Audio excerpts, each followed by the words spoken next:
Rob Smith here, and I'm delighted to be joined by Fraser Paterson. As he prepares to make his Cage Warriors debut at Cage Warriors Newcastle. Fraser, how we doing, mate? I'm doing great, mate. Been training hard. So, mate, massive fight coming up. It was a fight that's been a long time coming. It felt like it's almost been like a year and a half since I feel like I've heard this fight's been rumoured. You're taking on Geoff Pavey at your Cage Warriors debut. Talk about this matchup with Geoff because I know there's been a lot of talk back and forth between yourselves. Jeff's been doing a lot of talking on social media, so talk about this matchup. To be honest, I didn't really know who Geoff Pavey was till maybe 3, 4 weeks ago. I turned out I'd watched him fight when he got knocked out by Jake Smythe because I fought Jake for the Unity title not long ago. But it wasn't until Steve Mack, the Unity promoter, came to me and he said, "Oh, this guy Jeff has been talking about you." And when I looked at his record, I honestly couldn't believe he'd been talking about me because I was like, "What could he possibly have been saying?" Because he didn't actually tell us. He just said, "Oh, he's been running his mouth. I won't say what's been said." So I was like, "Well, I'll take the fight. But you've got to tell me what's been said because I'm curious. I don't know what he has over me in this case." So just turns out he thinks I'm an easy fight, which is curious. I said I'd take the fight happily, and he seemed to not be too keen for it initially. Had some sort of excuse. He was busy. I don't know, getting a haircut maybe. And then well, I took it upon myself to call him out on my story because I mean, he's a 30-year-old man, a 31-year-old man. I'm sure he can talk to me himself. He doesn't have to be taken to his private Instagram stories to chat shit about me or talking behind my back to promoters. So I put that story up. He got a little bite back from him, but he didn't say too much. And Ian Dean happened to see my story, took interest in it, and the next day the fight was made. So I think the allure of Cage Warriors really was what made him accept this fight. And so, what do you make of Jeff as an opponent? Because he's someone who I know Jeff quite well. He's local to me, and he's someone who he'll even say himself he might not have had the most success in the amateur game, but since he's gone pro, he's someone who, especially in his last fight against David Allen at Unity, he shut a lot of people up in that performance. A lot of people go into the fight with saying, "Oh, Jeff's he's his mouth's got him into something that he can't handle," but he managed to deal with Dave quite easily. I would say he managed to knock out Dave in the second round with a big left hand, and he's someone who he does talk a big game, but so far in pro he has backed it up. So what do you make of him as an opponent? Well, I'm under no illusion. Jeff is a dangerous opponent. He's might not have the best record, might not have the best skill set, but he's game. He's game. He's going to come. He's going to fight. He's going to scrap. So I'm under no illusion. It's not an easy fight. I'm not taking this lightly. But I think skill set for skill set, I'm a considerably better fighter. And as long as I perform, um, fighting is chaotic. There's a lot of variables. But if I perform, I think I have the best chance of winning this fight. I'm very confident in that. But I'm definitely not overlooking them. I'm training harder than I've ever trained in my life. And so at 20 years old, because I know obviously I've known of you for a while now, and I feel like you've been probably one of the most avoided fighters in the country. And like I feel like every single Unity, Rise and Conquer, any other show, they're always like, "Oh, we're gonna try and get Fraser on." And then I asked the promoters, "Oh, anything for Fraser?" Nah, no one wants to fight you. We can't get him matched. I think your record's 10-1-1. Is that correct? That's correct. So at 20 years old, that's a lot of experience to have at amateur, which is something that a lot of people don't have. I always stress experience is the most important thing. Just getting the fights in, challenging yourself, and then obviously at 12 fights, I think that's plenty enough to go pro. And so, was it a case of you went pro because you just could not get matched at amateur? Um, well, so to talk about your first point, struggling to get matches, I found that really interesting because, in all honesty, it's not like I was going out and knocking people out with regularity or putting them to sleep cold. I was taking people down, holding them down, outstriking them. But if you get ducked, you'd assume they're like super scary, knocking people out. I think it was just a totality of domination in my fights that really put people off. It looks like there's really no path to win. Like you can land a strike or like I was hit once maybe by Sam Hill. He dropped me for like a second, and I got straight back up and pinned him on his back and punched him in the face for the next 4 rounds. Like I think it was a totality of domination that really made people avoid me. But I think with the pro rule set, I'll be able to sneak in a lot more elbows, become a lot more dangerous without giving too much away. Sorry, what was your second? What was your question though? And I would say it's fair, you can't just answer both. It was just more like it was in the case of your decision to go pro based off the fact that you just couldn't get matched at amateur? Um, to an extent, it was looking like I was maybe gonna have to go pro before my last fight. We were really struggling to get matched across, I believe it's 3 shows, and then FCC got Elliot McGibbon, who was a good test, um, for that show. And then after that, we were pretty certain. Like I'd kind of cleared out the division. I'd been ranked number one for my last 2 fights, 3 fights maybe. I was 10-1 and 1, undefeated in 11 fights. But really, there was not much else to do. Like I'd won 5 titles. It would have been. I don't have room for any more titles. Like my cupboard, I don't put them on display. They're sitting in the cupboard in my flat. One of them's in my mum's house as well, in the cupboard. Nothing's on display, but I mean, they're just collecting dust. I had no need for anymore. So it's nice to get a pair of 4 ounce gloves as a trophy instead. And so, how excited are you to be fighting in the 4 ounce gloves? Obviously, you can use elbows now. You can use a lot more of your game. So, how excited are you? I think the pro style matches your game plan quite a lot because if you can take someone down and really use your elbows, you can really start cutting some people open and really using your strikes to, I think, really hurt some people. Yeah, I think I don't. Again, I don't want to give away too much of like what I've been working on. But obviously, everyone knows I'm coming to elbow people on top. Like I've been watching a lot of early young John Jones as he was on his rise to his title, and that's something he was phenomenal at. Any bit of space he got, or as soon as he hit the ground, really, he was opening up with those big elbows. Yeah, it's insane how much damage one elbow can do. I was training with one of my training partners the other day, kind of shadowing elbows while we are grappling, and honestly, mate, the lightest elbow kind of like touched him by accident, and he got a tiny little cut on his eye. I was like, man, imagine I really dig that in. So I guess a scary prospect what I could do with 4 ounce gloves for the ground and pound. People can't really cover up the way they were able to do before, and then so the thing about striking on the ground with punches is to create power in a punch, you need distance.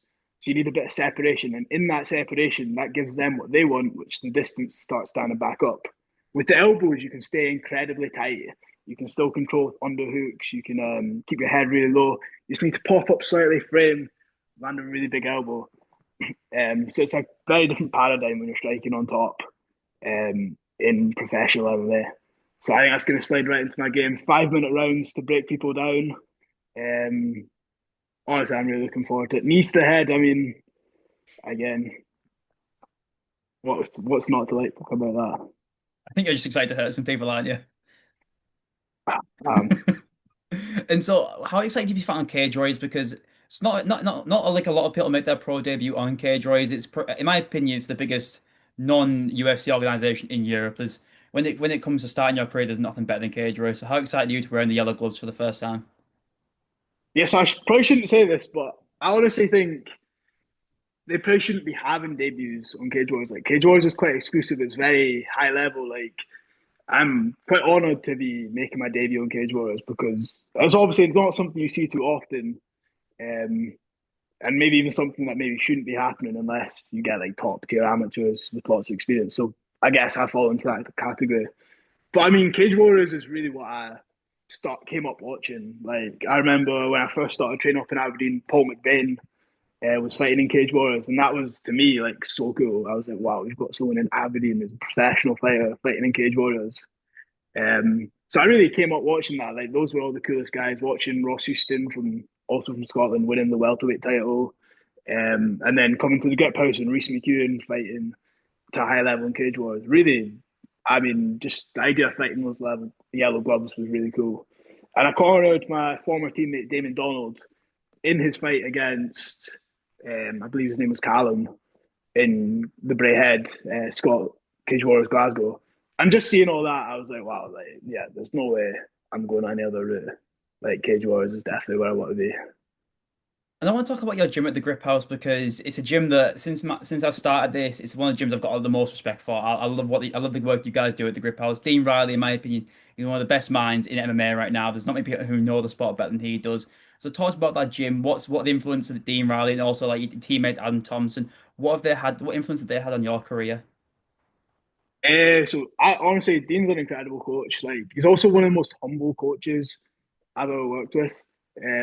Like he's so open to new ideas and feedback and adopting new things. I think he'd tell you himself he's like developed over the years a lot of the coach. His coaching style is really starting to come together now, and it's really doing a lot of things differently than how he used to do it. Like he's so good. He gives us so much free reign, just guiding us with his wisdom that he's gained over the years. But really, he'll never tell you no. He'll maybe ask you why you do it this way.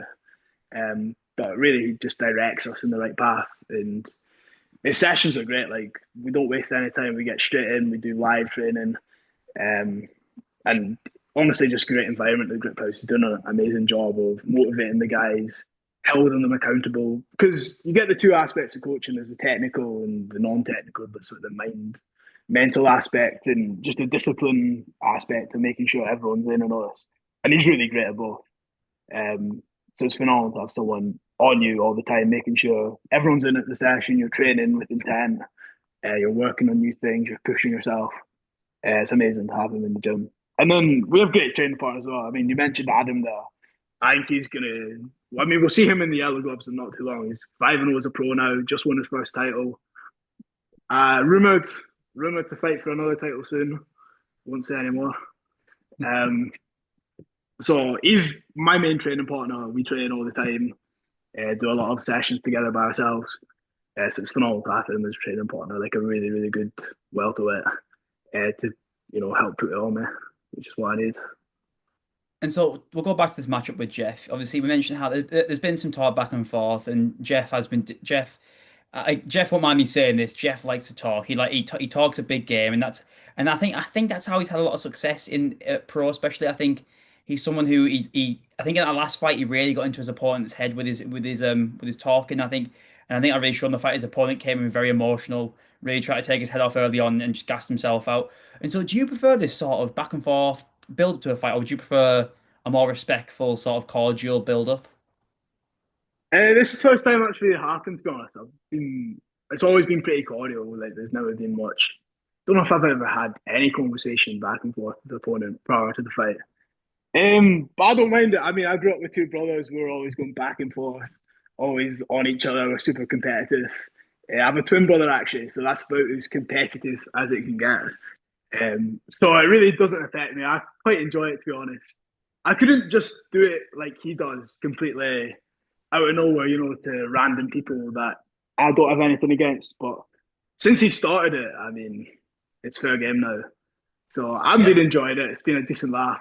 I know someone that actually, so he's got a private Instagram account, which apparently he often posts stories on talking about me. So I've got someone that's been sending me them, and honestly, it's hilarious that this guy's 31 with that kind of partner. I'm sure I believe you follow him as well, so you know what I'm talking Yeah, about. I've seen some stuff. Yeah, I've definitely So seen some things. Yeah. I can't believe this guy is 31 talking like that about a 20-year-old. But I mean, it's funny. It doesn't get in my head. If anything, it suggests a bit of insecurity to me. Like this is what he's got to do to try either gain an advantage over me or convince himself that he is a chance of winning. Um, so no, it really doesn't affect me. I just professionals always going to go in and do what I do. And so, for the Cage Warriors fans who might not have ever seen you fight before, what is your message to them? And also, what's your message to Geoff? Right, what's my message to Cage Warriors fans? I think they're just going to be super impressed by my level, like my skill set. Yeah, I think I've got a really good fight IQ. I've got a good mind for the game. I love to study. I'm an engineer as well. I'm studying engineering, so I like to apply sort of that style of really focusing on understanding concepts and all this, like an analytical style of analytical approach to the game. So really impressed with my technique. I'm going to bring an intent you've probably not seen in my amateur fights before, though, because I don't think you could accuse me of being boring, but I could have done more damage on top at times. I'm always looking to do damage, but it's been hard without the use of short range weapons like elbows. So I'm really hoping. Again, I've been watching a lot of Prime John Jones, so hoping for hints of that to come through. I'm a message for Jeff. Jeff's been saying, "Be careful what you wish for." I believe he learned that through experience after he'd been knocked out on multiple occasions. And once again, I think that lesson is going to be learnt by himself. And what's your official prediction for the fight? Oh, so I don't like to game plan for finishes, but I do believe I will finish him likely in the first round. If not, he'll be exhausted after the first round, and I don't think he's going to want to continue. Um, so let's say early second round, I'll get him down after I've dominated him for the first round, and he's going to give up, and I'm probably going to open his face up with some elbows. Um, but the first round, I'm going to break him down. Um, I think he's not going to enjoy the fight. Well, Fraser, mate, I want to thank you for coming on. And just before I let you go, any chance to shout on any socials, sponsors, anything like that? Now's your time, mate. Always shout out to my team at the Grip House and the Aberdeen Combat Centre who first got me into the sport. I've got a new sponsor, CBD Life. I believe you know the company quite well. Yeah. Sending me supplements, honestly, excellent quality. I'd recommend everyone to get on them. And just as usual, my family, my friends, they'll do a great job of supporting me. And the media, you guys are always doing a great job of helping promote myself. You and the British MMA scene and a few others are always doing a great job of it. So I really appreciate that. Oh, thank you, mate. That's nice. That's nice to get a bit of appreciation. That's nice. You appreciate Yeah, that. definitely. And I want to wish you the best of luck, mate. If anyone who hasn't got your tickets for Cage Warriors, get your tickets now. Fraser and Geoff, even though I reckon it probably, with it being a debut fight for yourself, probably low down the card. But trust me, get this is one of the best fights on the card. I can guarantee this is one of the fights that will not disappoint. There's amazing fights across the card. This is the fight I'm probably looking forward to most, just because of the backstory. I think it's going to be unbelievable. Cage Warriors Newcastle. It's Fraser versus Geoff. Get your tickets. If not, watch it on UFC Fight Pass. It's going to be unbelievable. Fraser, thanks for coming on, mate. Let's go, mate. Thank you.